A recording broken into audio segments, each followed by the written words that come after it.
에서 제일 먼저 한 것은 제단을 쌓고 정결한 짐승을 제물로 치유하여 하나님께 제사하는 것이었다. 하나님께서는 그 제사를 받으셨고 다시는 사람으로 인하여 땅을 저주하지 않겠다는 결심을 하셨다. 아멘. 여러분, 우리가 노아 홍수 때에는요, 하나님의 율법, 다시 말하면 정결한 것과 부정한 것들이 율법으로 주어지지 않던 시대라고 말씀드렸어요. 이건 모세가 시내산에서 받은 말씀이거든요. 우리들이 잘 아는 거 있죠. 되새김질하고 쪽이 갈라진 것은 정결한 것이고, 되새김질을 할 때 쪽이 갈라지지 않은 것은 부정한 것이며, 또 쪽이 갈라지지 않은 쪽은 갈라졌을 때 되새김질을 하지 못해도 부정한 것이며, 그리고 쪽도 갈라지지 않고 되새김질도 못하는 짐승은 부정한 짐승이다. 오직 너희가 먹을 수 있고 제물로 드릴 수 있는 건 정한 짐승인데, 말 그대로 뭐예요? 되새김질도 하고 쪽이 갈라져야 된다. 기억나시죠? 근데 이건 모세가 시내산에서 받은 거란 말이죠. 그러면 그 이전에는 어떻게 정결한 것과 부정한 짐승을 구별할 수 있었을까? 어떻게 정결한 것과 부정한 것을 우리가 구분할 수 있었을까? 여러분, 노아 홍수에서 그 뭐를 찾을 수 있어요? 단초를 찾을 수가 있는 겁니다. 하나님이 노아 방주에 짐승을 태우실 때에 뭐라고 말씀하셨어요? 정결한 것은 뭐예요? 7쌍씩 태우라고 했고, 부정한 것은 몇 쌍씩? 2쌍씩 태우라고 그랬잖아요. 아멘이십니까? 그리고 정말 하나님의 말씀 따라 정결한 것은 7쌍씩 노아 방주로 들어갔고, 그리고 부정한 것은 2쌍씩만 들어갔단 말이에요. 그러니까 노아가 이미 정결한 것은 7쌍씩, 부정한 것은 2쌍씩 노아 방주에 태우라고 했기 때문에 이미 노아가 딱 보기만 해도 뭐를 알 수 있어요? 정결한 것이 무엇이고 부정한 것이 무엇인지 알 수 있는 거예요. 이때 대상이 된 게 뭡니까? 육고기죠. 다시 말하면 육지의 짐승들하고 하늘의 짐승들이 방주에 탄 거예요. 새와 짐승들이 탄 거예요. 물고기는 타지 않았어요. 그러니까 새와 뭐만 탄 거예요? 짐승만 탄 건데, 이미 노아가 그 앞에 지나갈 때 7쌍씩 방주로 들어가면 뭐예요? 정한 짐승인 거고, 그리고 2쌍씩 들어가면 뭐가 되는 거예요? 부정한 짐승인 거예요. 그러니까 율법이 없었던 때여도 정한 것이 무엇이고 부정한 것이 무엇인지 알아요, 몰라요? 알지요. 따라하십시다. 구별은 언제든지 존재했다. 하나님의 질서는 언제든지 존재했단 말이에요. 아멘이십니까? 하나님은 우리에게 가르쳐 주지도 않고 너희는 내 말을 따르라, 순종하라 이렇게 말씀하시는 분이 절대로 아니라고요. 하나님은 알려주시고 그대로 순종하고 따르라고 하시는 분입니다. 아멘이십니까? 여러분, 오늘날도 우리들도 마찬가지예요. 여러분, 우리가 하나님의 뜻이 어딘지 모르겠어요. 여러분, 기도하지 않기 때문인 겁니다. 아멘 좀 하세요. 하나님의 뜻이 뭔지 여러분 말씀을 보지 않기 때문인 거예요. 하나님은요, 뭐 꿈으로 보였죠. 물론 그럴 때도 있어요. 그러나 가장 기본이 되는 게 뭡니까? 하나님의 진리의 기준은요, 말씀인 거예요. 해야 할 것과 하지 말아야 될 것, 하나님의 뜻을 가장 잘 이해할 수 있는 게 하나님의 말씀에 들어있는 겁니다. 여러분, 성령님께서요, 말씀을 우리에게 깨닫게 하시고 기억나게 하시고 말씀대로 살 수 있게 해주시는 줄로 믿어요. 성령님이 하시는 일이 그 일이란 말이에요. 그래서 우리는 성령님을 진리의 영이라고 부르는 거예요. 뭐예요? 진리의 영이시라고요. 성결한 영이시라고요. 거룩한 영이시라고요. 성령님이 우리에게 가르쳐 주는 거예요. 뭐가 진리인지 무엇이 거룩인지 깨달아 주십니까? 우리가 해야 할 것이 뭐고 하지 말아야 될 것이 뭔지 뭐를 가르쳐 주심으로, 말씀을 깨닫게 하심으로 말미암아, 말씀을 가르쳐 주심으로 말미암아 오늘 우리의 진리의 기준이 되어 주신단 말이에요. 그런데 우리가 하나님의 뜻이 뭔지 모르겠어요. 그건 기도하지 않기 때문이라니까. 왜 그래요? 하나님은 누구에게 성령님을 보내주신다고 그랬어요? 기도하는 자에게 성령님을 보내주신다고 그랬잖아요. 따라하십시다. 기도해야 성령님이 임하신다. 아멘 좀 하세요. 응? 기도하며 성령을 선물로 주리라 그러셨잖아요. 마가다락방에서요, 이 제자들이요, 교회를 이룰 때 마가다락방에서요, 뭐 했습니까? 기도했단 말이에요. 120문도가 모여서 열심히 기도할 때, 아멘이십니까? 성령님이 충만하게 임한 거란 말이에요. 그리고 그들은 무엇을 해야 할지를 알았습니다. 바깥에 뛰쳐나가서 무슨 말을 해야 될지도 알았단 말이에요. 성령님이 가르쳐 주신다고 그랬으니까. 그랬을 때에 그들이 회개하는 역사가 일어난 줄로 믿어요. 그러니까 기도하지 않기 때문에 하나님의 뜻이 뭔지를 모르는 거예요. 우리가 말씀을 가까이 하지 않기 때문에, 말씀을 듣고 기억하고 말씀을 묵상하고 말씀에 순종하지 않기 때문에 하나님의 뜻이 뭔지 모르는 거예요.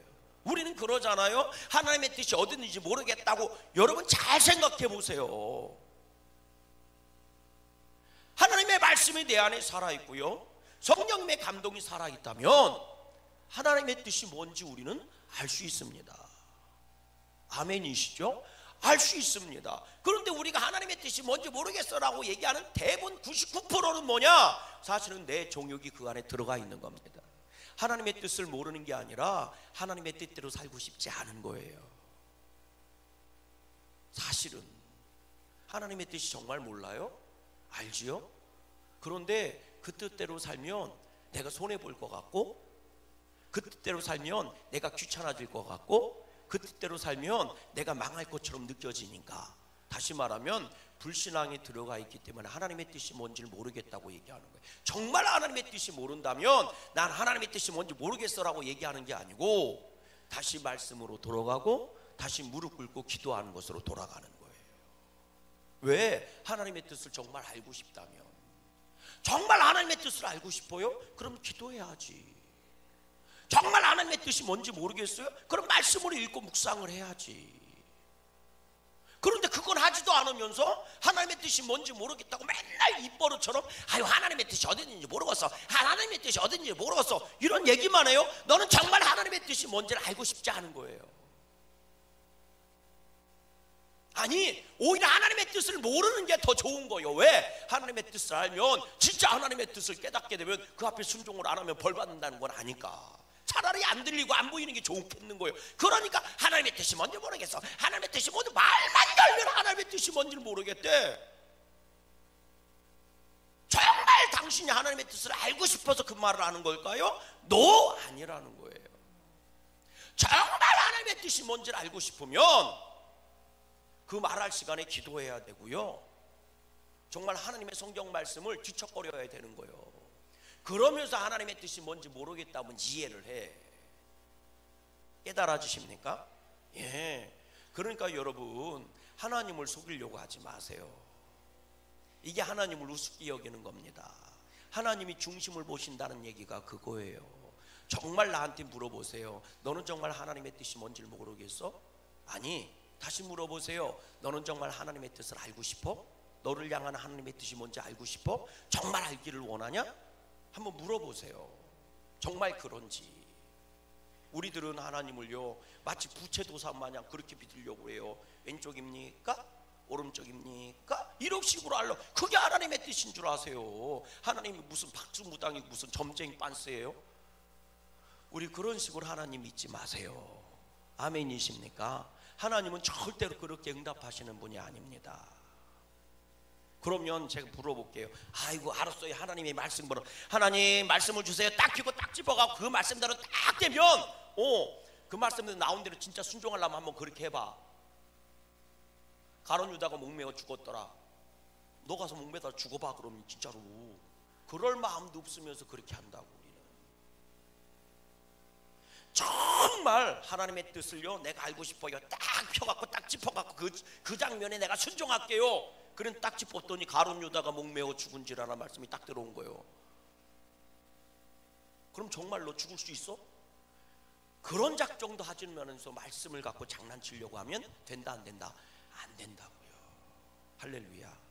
오늘 우리들이 말씀 앞에 분명히 서기를 주의 이름으로 소망합니다. 이미 율법이 주어지기 이전부터 정한 짐승과 부정한 짐승은 뭐예요? 구분되어 있었다는 겁니다.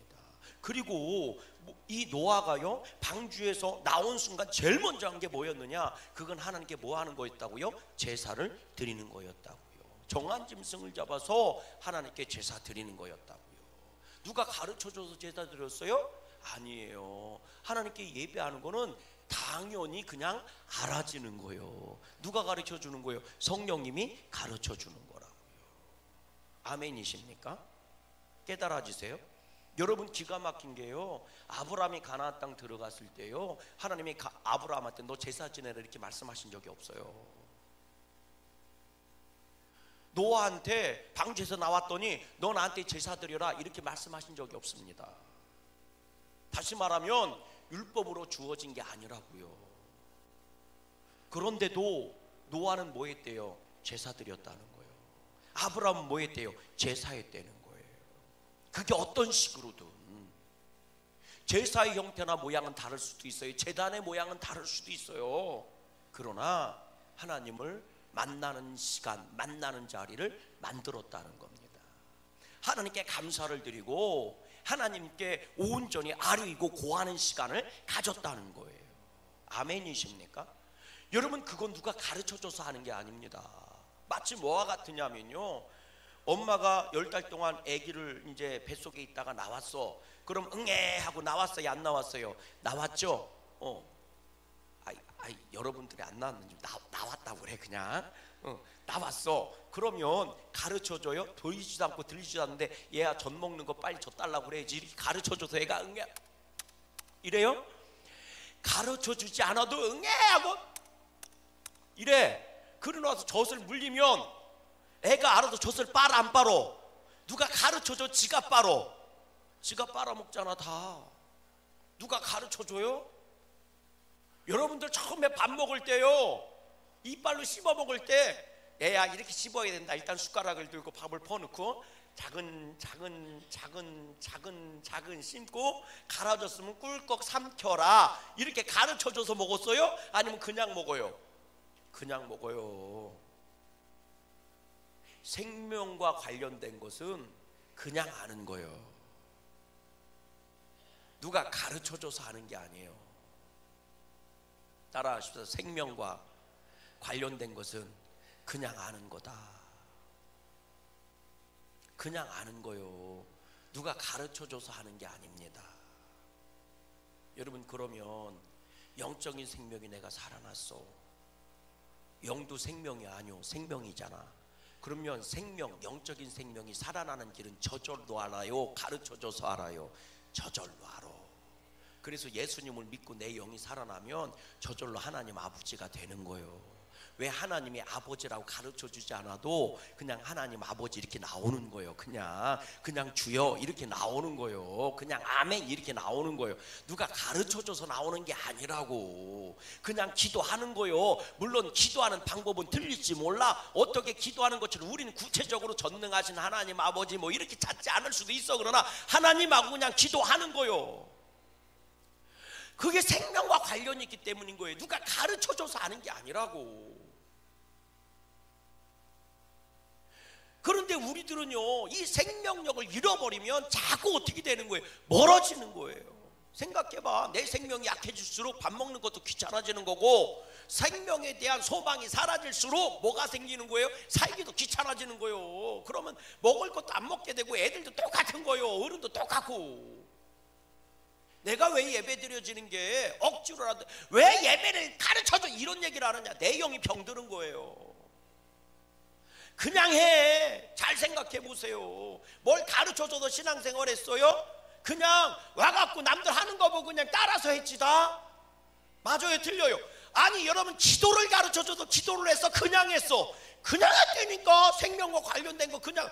저한테 누가 기도를 가르쳐 준 적이 없어요. 그냥 부흥회 가서 기도하다가 방언 받고 그냥 한 거지. 아멘. 아무도 안 하네. 방언 할 준비하세요. 가르쳐 줄게. 랄랄랄랄랄랄랄 이렇게 가르쳐 줬어? 아니요. 그냥 부흥회 가갖고 남들 주여 삼청하라고 그래서 주여 삼청하고 그냥 뭐라고 막 기도하길래 나도 그냥 따따붙다 막 기도하다가 따따붙다 랄랄랄랄 나온 거지. 뭐 누가 가르쳐 줘서 우리가 뭐 아니라니까. 정말 생명과 관련된 거는요, 그냥 알아줘 저절로. 그러니까 믿음도 똑같다니까요. 자꾸 안 가르쳐줘서 못해요 이런 소리 하지 말라고. 그냥 그대가 열심히 믿음 생활 하다 보면 믿음도 자라나고 모르는 것도 알게 돼. 아멘. 그럼 목사님 죽어라고 설교하는 이유가 뭐예요? 더 풍성하게 하려고. 이왕이면 더 뭐예요? 풍성하게 알아야지. 깨달아지십니까? 이왕이면 뭐라고요? 더 풍성하게 하라고. 이런 거예요. 따라하십시다. 돈을 버는 거는 누구든지 가서 일하면 벌어. 근데 돈 쓰는 법은 배워야지. 깨달아지세요? 두 번째, 돈은 누구든지 벌어. 근데 더 잘 벌려면 배워야지. 돈을 더 잘 벌려면 배워야 되지 않아요? 그 돈을 버는 거를 정말 복되게 사용하려면 돈 쓰는 법을 배워야 될 거 아닙니까?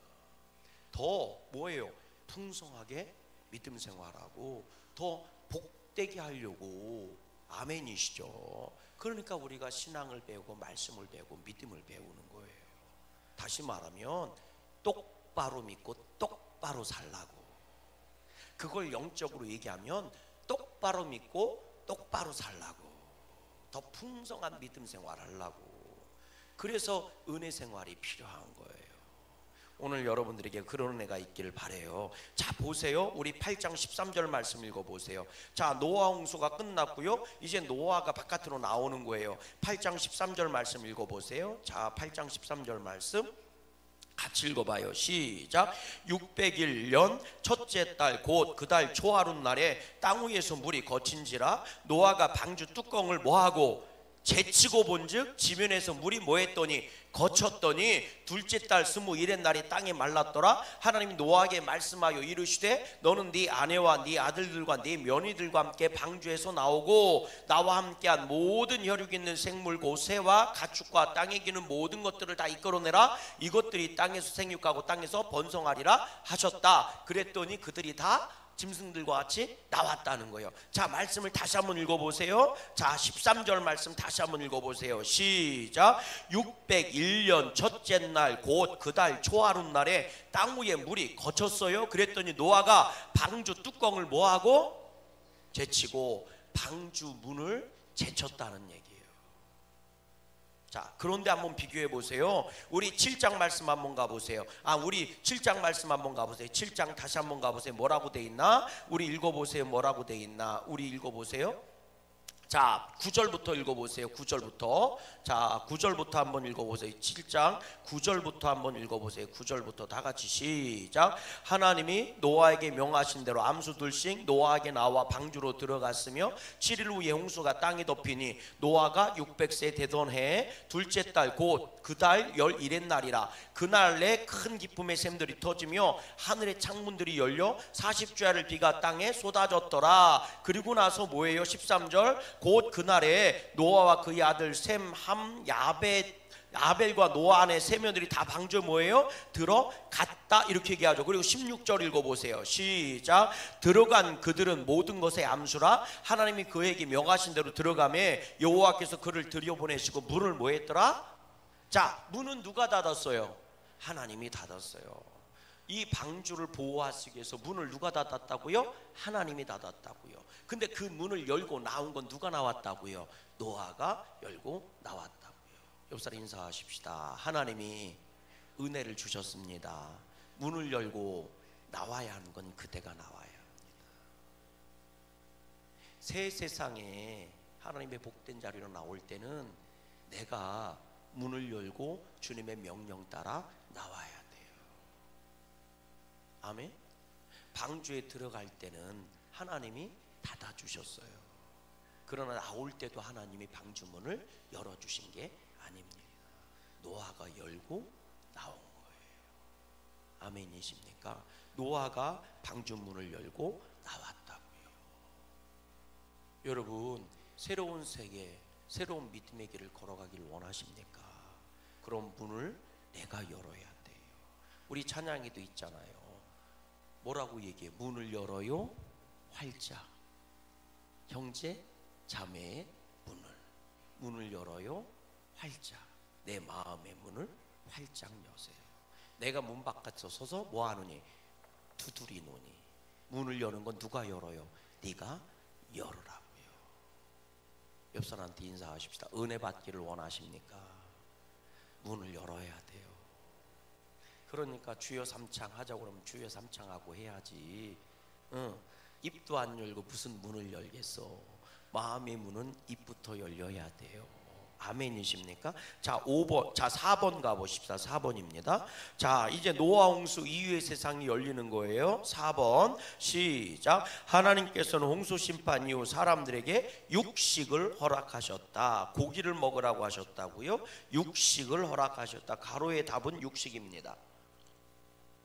보호막 역할을 하던 하늘 위의 물이 사라졌기 때문이다. 하늘의 물막이 사라졌다는 것은 기후의 변화가 극심해진다는 것을 의미하는 것이다. 추위와 더위, 여름과 겨울, 낮과 밤의 극심한 차이는 사람들의 건강과 생명을 위협하기에 충분했다. 하나님께서는 이런 세상에 적응하기 위해서는 사람들에게 더 많은 영양분과 에너지가 필요하다는 것을 알고 계셨던 것이다. 우리 창세기 8장 20절 말씀 가보세요. 창세기 8장 20절 말씀. 자, 같이 읽어보세요. 20절 말씀 시작. 노아가 여호와께 제단을 쌓고 모든 정결한 짐승과 모든 정결한 새 중에서 제물을 취하여 번제로 제단에 드렸더니. 자 보세요. 정결한 짐승을 잡아서 제사를 드렸다잖아. 정결한 짐승 어떻게 알아요? 7쌍이면 정결한 짐승인 거예요. 아멘. 7쌍이면 정결한 짐승이에요. 21절 시작. 여호와께서 그 양기를 받으시고 그 중심에 이르시되 내가 다시는 사람으로 말미암아 땅을 저주하지 아니하리니 이는 사람의 마음이 계획한 바가 어려서부터 악함이라. 내가 전에 행한 것 같이 모든 생물을 다시 멸하지 아니하리니. 22절.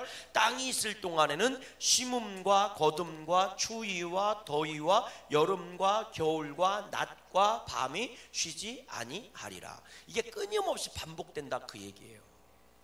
끊임없이 반복된다고요. 추위와 더위와 여름과 겨울과 낮과 밤이 끊임없이 뭐예요? 반복된다. 추나 추동이 끊임없이 반복된다는 거예요.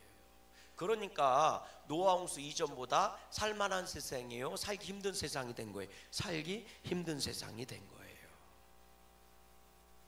예, 살기 힘든 세상이 된 거예요. 이 장면에서 누가 그런 말 하더라고요. 따라 하십시다. 하나님을 안 찾는 이유는 아직도 살만해서 그렇대요. 하나님을 찾지 않는 이유는 아직도 살만해서 그렇대요. 어떤 목사님 그 설교를 하시더라고요. 제목이 진짜 그래요. 아직도 살만해서 그래요. 그게 설교 제목이더라고. 뭔 내용인가 봤더니 그 얘기더라고. 아무리 힘들다 요즘 사람들 바쁘다 힘들다 별소리 다 해도 아직 살만해서 하나님을 안 찾는 거래. 정말 힘들고 못 살겠어 뭐래. 하나님 찾지 안 찾고 배기겠느냐는 거예요. 예, 그래서 아직도 살만해서 그래요. 이렇게 써놨더라고 설교 제목을. 참 제가 무릎을 치면서 기가 막힌 제목이다. 나도 한번 그렇게 설교해 볼까 하다가 그만뒀어요. 욕먹을까 봐. 노아 홍수 이후의 세상은요, 추나 추동이 끊임없이 반복된대요. 이게 단순히 계절적인 얘기만 하겠습니까? 인생도 똑같죠. 생로병사가 끊임없이 반복되는 거죠. 여러분 읽어볼게요. 뭐라고 돼 있나? 우리 읽어보십시다.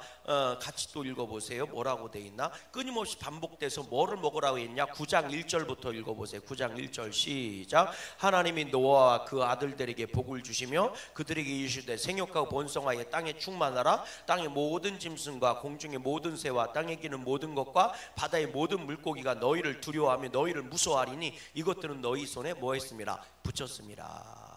그런데 다스리기 때문에 우리가 다스리기 때문에 무서워하는 게 아니고, 자 3절 보세요. 시작. 모든 산 동물은 너의 먹을 것이 될지라 채소같이 내가 이것을 다 너에게 주노라. 그러니까 고기를 먹어라. 육식을 허락한 거예요. 왜 그래요? 이 기후가 이 인생의 생로병사처럼 추나 추동이 끊임없을수록 에너지 소비가 많아지는 겁니다. 우리들이 흔히 그 아는 얘기 있잖아요. 천고마비의 계절이라고요. 가을이 뭐예요? 말이 살찌는 계절이라고. 그죠? 하늘은 높아지고 말은 살찐다. 그러니까 가을이 되면 사람들이 많이 먹는 이유는 왜 그래요? 겨울을 나야 하기 때문에 그런 겁니다. 모든 짐승들도 가을에는 다 먹어요. 많이 먹습니다. 왜 그러느냐? 겨울을 날려면 에너지가 필요하니까 그런 거예요. 예, 에너지가 필요한 거니까. 그래서 고기를 먹으라고, 채소만 먹고는 안 되겠으니까 고기를 먹으라고 하신 거예요. 말 그대로 뭐예요? 위에 있는 하늘 궁창 위에 있는 물막이 사라졌기 때문에 그런 겁니다. 그러니까 보호막이 사라진 거라고요. 노아 홍수의 세상은 어떤 세상이냐? 하나님이 주신 보호막이 뭐예요? 사라진 세상이라. 그러니까 힘들고 어려울 수밖에 없죠. 고기를 먹으라고 한 거예요. 그러니까 짐승들이 사람을 보고 뭐 한 거예요? 두려워했다는 거예요. 왜? 잡아먹는 역사가 나타났으니까. 근데요, 잡아먹어도 뭐예요? 질서 가운데 잡아먹으라는 거예요. 어떻게 잡아먹으래요? 읽어보세요. 3절 말씀 읽어봐요. 시작. 모든 산동물은 너희의 먹을 것이 될지라 채소같이 내가 이것을 다 너희에게 주노라. 4절. 그러나 고기를 그 생명되는 못째 먹지 말아라. 피채 먹지 말 것이니라. 내가 반드시 너희의 피 곧 너희의 생명의 피를 찾으리니 짐승이면 그 짐승에게서 사람이나 사람에게 형제면 그에게서 그의 생명을 뭐이라 찾으리라. 다른 사람이 피를 흘리면 그 사람의 피도 흘릴 것이니 이는 하나님이 자기 형상대로 사람을 지으셨음이니라. 그러면서 뭐라고 얘기해요? 자, 먹지 말라고 한 게 뭐예요? 고기는 먹어도 되는데 먹어는 먹지 말아라. 피는 먹지 말아라. 피를 먹지 말라고 뭐를 줬어요? 금기시켰다고요. 먹지 말라고 했다고요. 이해가 되세요? 그럼 왜 피째 먹지 말라고 그랬을까? 왜 피를 먹지 말라고 했을까? 그 말씀이 레위기에 가면 나와요. 이게 구체화된 게 결국 레위기 말씀인데, 레위기 17장 말씀 한번 가보세요. 레위기 17장, 이게 굉장히 은혜의 말씀이거든요. 레위기 17장 한번 가보세요. 단순히 고기를 먹지 말아라 이런 얘기가 아니거든요. 이게 피를 먹지 말아라 이런 얘기가 아니에요. 레위기 17장 10절 말씀 한번 가보세요. 레위기 17장 10절.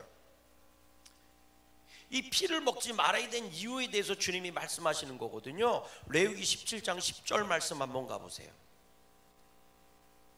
같이 읽어봐요. 시작. 이스라엘 집 사람이나 그들 중에 거류하는 거류민 중에 무슨 피든지 뭐하지 말아라. 먹는 자가 있으면 내가 그 피를 먹는 그 사람에게는 내 얼굴을 대하여 그를 백성 중에 뭐하리니 끊으리니 죽여버린다, 그 얘기예요. 11절. 육체의 생명은 뭐에 있습니다. 자, 육체의 생명은 뭐에 있습니다. 피에 있습니다. 그래서 내가 이 피를 너에게 주어 제단에 뿌려 너희 생명을 위하여 속죄하게 하였나니 생명이 피에 있으므로 피가 죄를 속하느니라. 그러니까 구약의 제사를 지낼 때요, 왜 피를 제단에 뿌렸느냐? 피가 뭐라는 거예요? 이 피가 뭐라는 거예요? 생명이라는 거예요. 생명. 뭐라고요? 생명이라는 거예요. 생명이 어디에 있대? 피에 있대. 그러니까 주님께서요, 우리가 구약의 제사를 지을 때 피를 제단에 뿌려요, 안 뿌려요? 뿌리죠. 그건 뭘 뿌리는 거예요? 생명을 뿌리는 거예요. 그 생명의 피가 누구예요? 양의 피로 대신하는 거예요. 원래는 죄를 지었으니까 누가 죽어야 되는데, 내가 죽어야 되는데 양이 죽는 거예요. 근데 그 피를 뿌려서 생명을 뭐 하는 겁니까? 하나님께 드린 거는 뭐래? 내가 죽은 것을 상징하는 거거든요. 죄인은 죽고 다시 뭐로 살아나는 거예요? 의인으로 살아나는 거예요. 그래서 피는 생명이라고 먹지 말라는 거예요. 피는 누구 거라는 거예요? 하나님께 드려줘야 된다는 거예요. 이 피는 누구 거라는 거예요? 하나님 거라는 거예요. 생명 누구께 있어요? 주께 있네. 생명 누구께 있네? 주께 있네. 이게 금기라고요. 자, 여기서 기가 막힌 거예요. 여러분 잘 보세요. 에덴 동산에서 먹지 말라고 한 게 뭐예요? 선악을 알게 하는 나무 열매 먹지 말라고 그랬죠. 이것도 먹으면 뭐 하리라? 죽으리라. 생명과 관련이 있죠. 그렇죠? 이해가 되십니까? 자, 에덴 동산에도요, 선악과를 먹으면 뭐 하리라? 죽으리라. 뭐하고 상관이 있어요? 생명과 상관이 있어요. 근데 구약으로 들어오니까 뭐라고 얘기해요? 피를 먹지 말아라. 뭐와 상관이 있어요? 생명과 상관이 있다는 거예요. 이해가 되십니까? 그러니까 선악과를 먹지 말아야 되는 것처럼 뭐를 먹지 말아라? 피를 먹지 말아라. 다 먹는 얘기잖아요. 그죠? 이것도 먹는 얘기고 이것도 먹는 얘기. 아, 따라하십시다. 먹는 것도 구별해서 먹으라고 그랬다. 다시 말하면 그 안에 뭐가 있어요? 질서가 있잖아요. 질서가 있잖아요. 먹어라, 먹지 말아라. 그리고 그 이유가 합당해 안 합당해? 합당하단 말이에요. 그러면 신약으로 오면 뭐라고 얘기해요? 뭐라고 얘기해요? 금기. 다시 말하면 생명과 관련된 절대적인 용어가 하나 있죠. 뭐예요? 예수님이에요. 예수님이라고요. 그럼 보세요. 예수님 당신 피를 우리 보고 먹으라고 그랬어요? 먹지 말라고 그랬어요? 먹으라고 그랬죠. 이게 뭐예요? 포도주잖아. 먹으면 뭐 하리라? 산다 그러지. 생명을 얻으리라고 그랬잖아요. 그래서 요한복음 3장 16절은 뭐라고 얘기해요? 믿는 자는 뭐하고? 구원을 받고 17절 믿지 않는 자는 뭐를 받고 심판을 받았고. 내가 주는 뭐예요? 이 포도주를 먹어라. 이건 내 피니 생명의 피라. 이걸 먹는 자는 뭐하리라? 영원히 살리라. 자, 피가 뭐라고요? 피가 뭐라고요? 생명이라고요. 그러니까 예수님의 포도주를 먹는 거는 뭐를 먹는 거예요? 예수님의 생명을 먹는 거예요. 깨달아지세요? 아, 생명을 살릴 수 있는 건 생명밖에 없구나. 그래서 금기, 이것도 예수님도 뭐하고 상관 있는 거예요? 생명과 상관이 있잖아요. 깨달아지십니까? 깨달아지십니까? 그래서 세상에 이 생명은 누구께 가야 되고 하나님께 가야 되는 거고, 하나님의 생명이 나한테 들어와야 내가 뭐 하는 거예요? 사는 거예요. 따라하십시다. 세상의 생명은 하나님께 가야 되는 거고, 주권자가 누구예요? 하나님 거라고요. 내 생명도 누구 거예요? 하나님 거예요. 깨달아지시면 아멘. 생명 주께 있네 그러죠. 내 생명 누구 거예요? 하나님 거예요. 여기서 주님이 하신 말씀이 뭐예요? 따라해 볼래요? 네 생명은 내 거다. 끊임없이 하나님은 말씀하시는 거예요. 네 생명은 누구 거라고요? 내 거라고요. 네 생명 내 거라고. 네 게 아니라고요. 네 생명 누구로부터 나왔으니까? 하나님으로부터 나왔으니까. 심지어는 저 짐승들의 생명조차도 누구 거라는 거예요? 하나님 거라는 거예요. 하나님 거라는 거예요. 생명이 끊임없이 하나님이 말씀하시는 거예요. 근데 네가 그 생명을 취해서 뭐 했다는 거예요? 죽었다는 거예요. 네 것으로 만들어서 네가 뭐 했다는 거예요? 죽었다는 거예요. 그러니까 너는 누구를 받아야 돼요? 내 생명을 받아야 된다는 거예요. 아멘이십니까? 내 생명을 받아야 된다고요. 그게 예수님 얘기라고요. 그러니까 예수님도 뭐예요? 금기에 속한 거예요. 믿으면 살고 믿지 않으면 죽는다. 똑같아요. 선악을 알게 하는 나무 열매는 먹으면 뭐하고? 죽고. 피를 먹으면 뭐하고? 죽고. 그런데 예수님을 먹으면 넌 뭐하고? 살고. 그럼 그 피를 먹는 게 뭐예요? 그게 믿음의 얘기죠. 그러니까 믿으면 뭐하고? 살고. 믿지 않으면 뭐하고? 죽고. 아멘이십니까? 오늘 여러분들에게 그 은혜가 있기를 주님의 이름으로 간절히 소망합니다. 자, 5번 읽어보세요. 5번입니다. 5번 읽습니다. 시작. 하나님께서는 사람들에게 육식을 하는 것은 허락하셨지만 피는 먹지 말라고 하셨다. 피는 곧 생명을 상징하기 때문이다. 또한 다른 사람의 생명을 해롭게 하면 그에 합당한 징계를 받을 것이라고 말씀하신다. 이것은 사람에게 주시는 생명에 대한 하나님의 뭐다? 영적인 질서다. 이게 영적인 질서라고요. 선악을 알게 하는 나무 열매 자체가 뭐예요? 영적인 질서인 것처럼 노아 홍수 이후에도 하나님이 주신 뭐가 있다고요? 질서가 있다고요. 그게 뭐라고요? 피채 먹지 말라는 거예요. 그게 이제 신약, 구약 시대로, 제사 시대로, 율법의 시대로 오면 뭐예요? 말씀이 너희의 생명인 거예요. 말씀을 지키면 뭐를 받고? 복을 받고. 말씀을 지키지 않으면 너는 뭐하고? 죽고. 아멘이십니까? 그게 예수님 신약으로 오면 뭐가 되는 거예요? 예수님이 되시는 거예요. 그래서 예수님을 믿으면 살고, 예수님을 믿지 않으면 죽고. 깨달아주시면 아멘.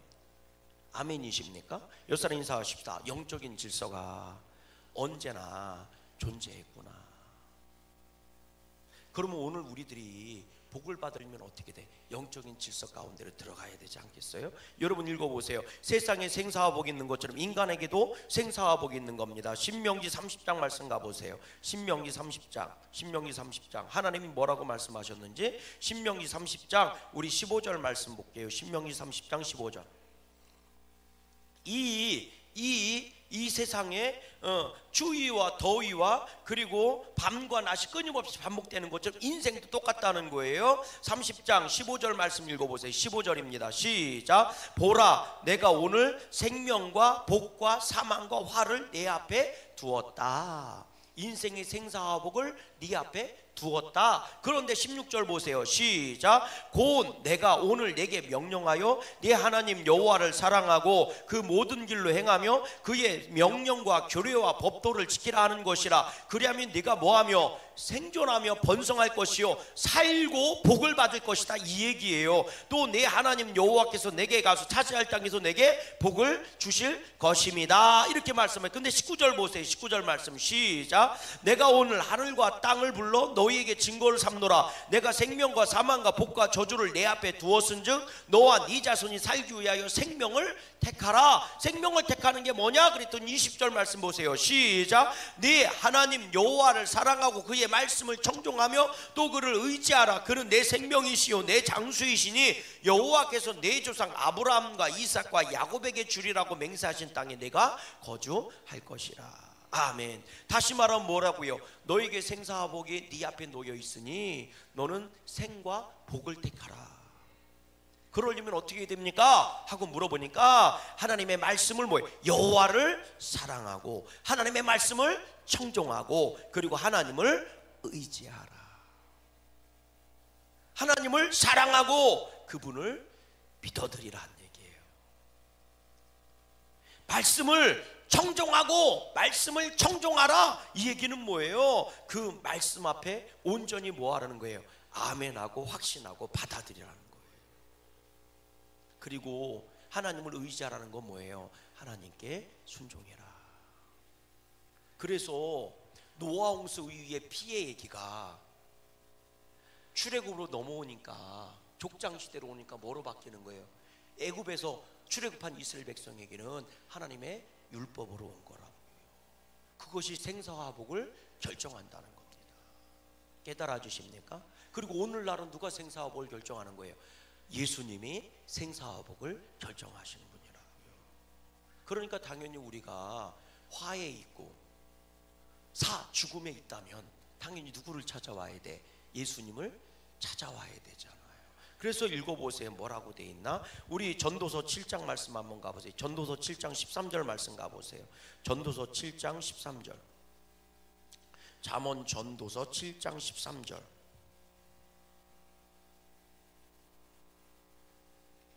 7장 13절. 전도서 7장 13절 보세요.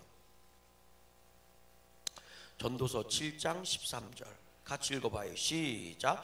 하나님께서 행하시는 일을 보라. 하나님께서 굳게 하신 것을 누가 능히 곧게 하셨느냐. 형통한 날에는 뭐하고 기뻐하고 곤고한 날에는 뭐해서 뒤돌아보라. 이 두 가지를 하나님이 병행하게 하사 사람이 그의 장래일을 능히 헤아려 알지 못하게 하셨느니라. 그러니까 뭐예요? 기쁜 일 있으면 복된 일 있으면 뭐예요? 복된 일, 형통한 날에는 뭐해라? 기뻐하라. 그러나 너희 가운데 곤고한 날, 다시 말하면 화와 저주와 사망이 왔을 때는 뒤돌아봐라. 하나님이 이걸 갖고 너희를 다스리는 거다. 그러니까 누구에게 오라는 거예요? 하나님께 오라는 거예요.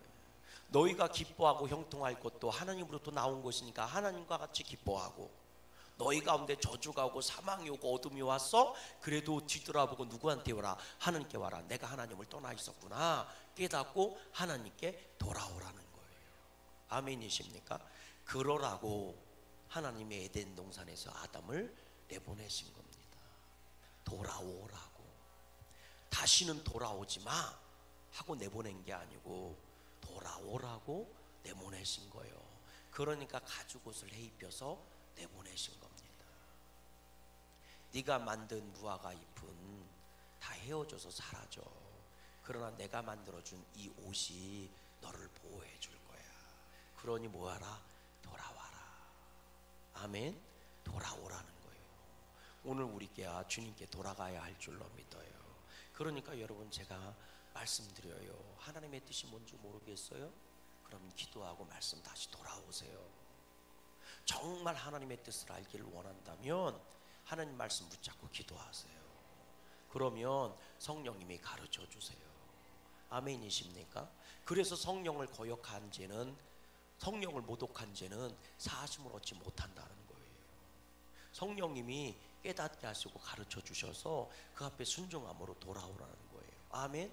그래서 오늘 우리가 기도하고 말씀을 붙잡을 때 성령님이 우리에게 알게 해주시는 겁니다. 바라기는 복된 여러분들이 되시기를 주의 이름으로 소망합니다. 자, 소결입니다. 같이 읽어봐요. 시작. 하나님께서는 노아와 더불어 무지개 언약을 맺으셨다. 무지개 언약은 홍수로 인한 충격으로 두려움에 떨어야 했던 노아를 향한 하나님의 사랑이었다. 사실 척박해진 땅에는 비라는 것이 절대적으로 필요하다. 그러나 모세에게 구름과 비는 심판의 상징이요 두려움의 상징이었다. 하나님께서는 이런 모세에게 다시는 물로 사람을 심판하지 않겠다는 언약의 무지개를 보여주신 것이다. 놀랍지 않은가? 먹구름의 위기 가운데 무지개를 떠오르게 하셔서 심판의 비를 축복의 비로 바꾸어 주신 것이다. 심판의 비를 축복의 비로 바꾸어 주신 것이다. 뭐가 약속한 거예요? 무지개 언약이라는 거. 그 비 가운데 뭐를 두신 거예요? 무지개 언약을 두셔서 비로 너희를 멸망하지 않겠다라고 하는 약속을 기억하게 하신 거예요. 아멘이시죠? 따라하십시다. 하나님은 언제나 언약을 주신다. 약속을 주신다고요.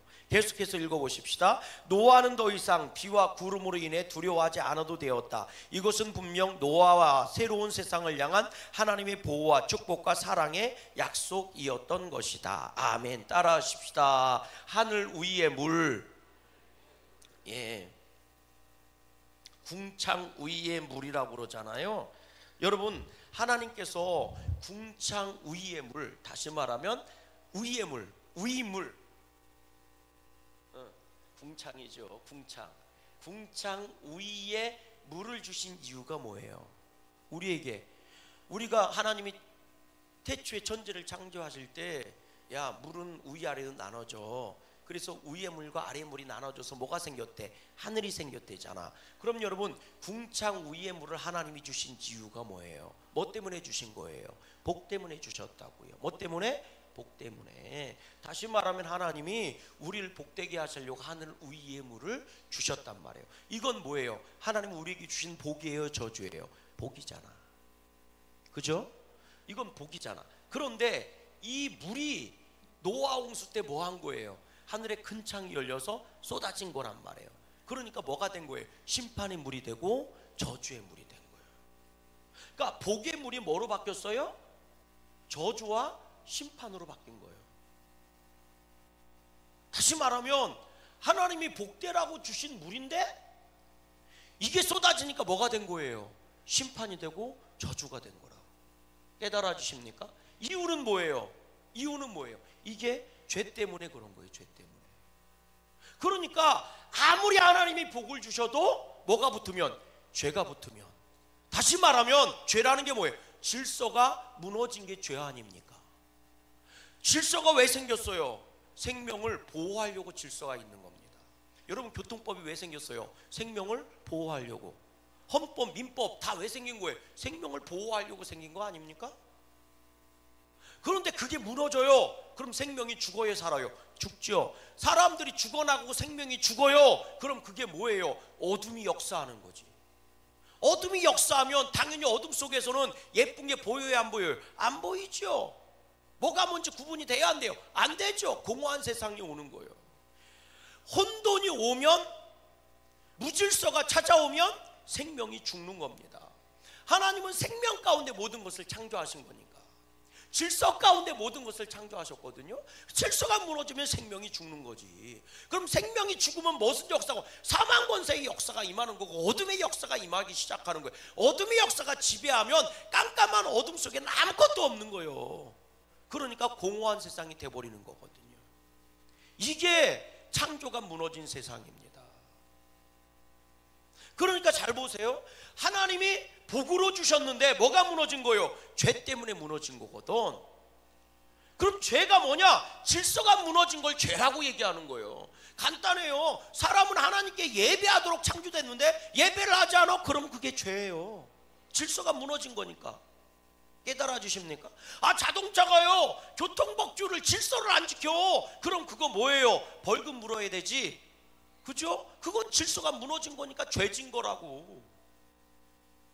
그냥 우리가 벌금 물으니까 그렇지. 사실은 그거 뭐예요? 죄진 거예요. 죄진 거. 맞죠? 응. 그러니까 질서가 무너지면 뭐라고요? 그게 죄라고요. 원래대로 하나님이 창조된 섭리대로 지내지 않으면 그게 죄요. 죄가 뭐냐? 하나님이 주시는 것대로 살지 않으면 죄요. 선악을 알게 하는 나무 열매를 먹으면 안 돼. 그게 질서야. 근데 그걸 넘어간 거예요. 질서가 무너지니까 죄를 진 거지. 아하! 질서가 무너지면 복이 아니라 저주가 되는구나. 그러면 질서가 반듯하게 서 있으면, 자 보세요.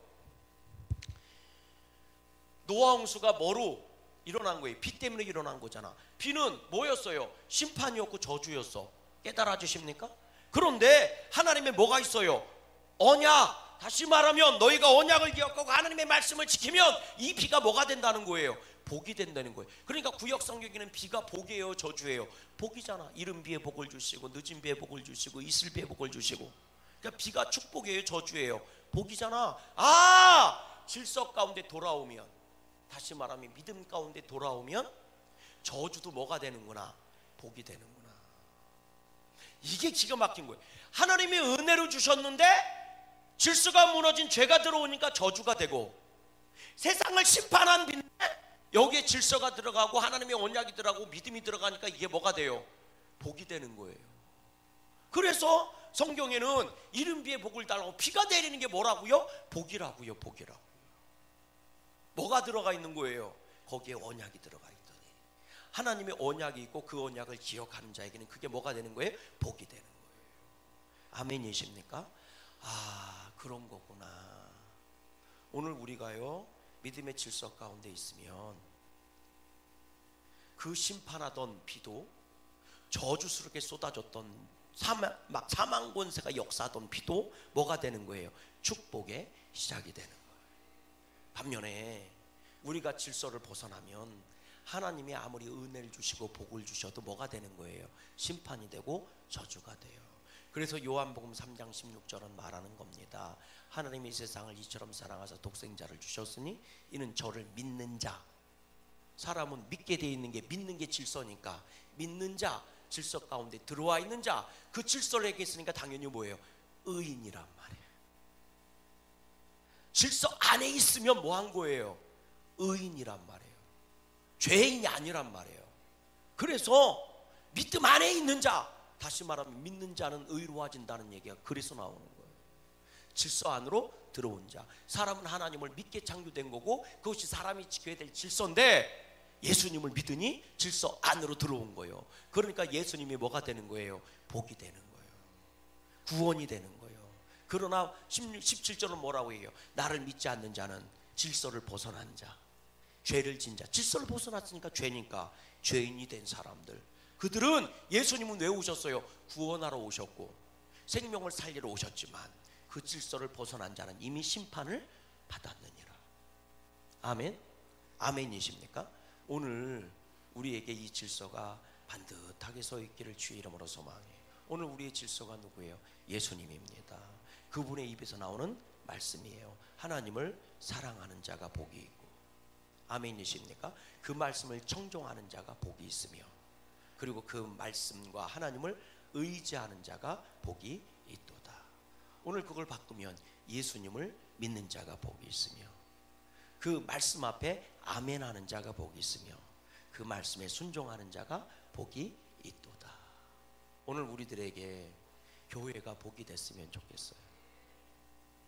목사님, 교회가 당연히 복이 되지. 누군가에게는 교회가 저주인 사람이 있습니다. 있다니까요. 여러분들의 헌신이 복이 되기를 주의 이름으로 소망합니다. 믿음의 질서 가운데 헌신해야 복이 되는 거예요. 근데 누군가에게는 이 믿음의 헌신이 복이 아니라 근심이고 염려고 저주인 사람이 있다니까. 여러분, 예배가 복이 되기를 바라요. 여러분들이 믿음으로 예배에 오면 질서 가운데 있으니 예배가 복이 될 겁니다. 근데 누구한테는요 예배가 저주인 사람도 있다니까. 목사님, 설마요? 있다니까. 예수님은 인류를 구원하러 오셨지만 누군가에게는 심판의 예수님이 보인다니까. 요한계시록의 종말이 믿는 자에게는 구원이고 새하늘과 새 땅, 우리의 소망을 이루어주는 하나님의 역사이지만 누군가에게는 근심이고 저주라니까. 오늘 우리가 믿음의 질서 가운데 있기를 주의 이름으로 소망합니다. 아멘이십니까? 그런 복된 저와 여러분 되시기를 주님의 이름으로 소망해요. 자, 오늘 우리 찬양하십시다. 우리 288장 우리 1절 찬양하시고 말씀 붙잡고 우리 1분 동안만 기도하십시다.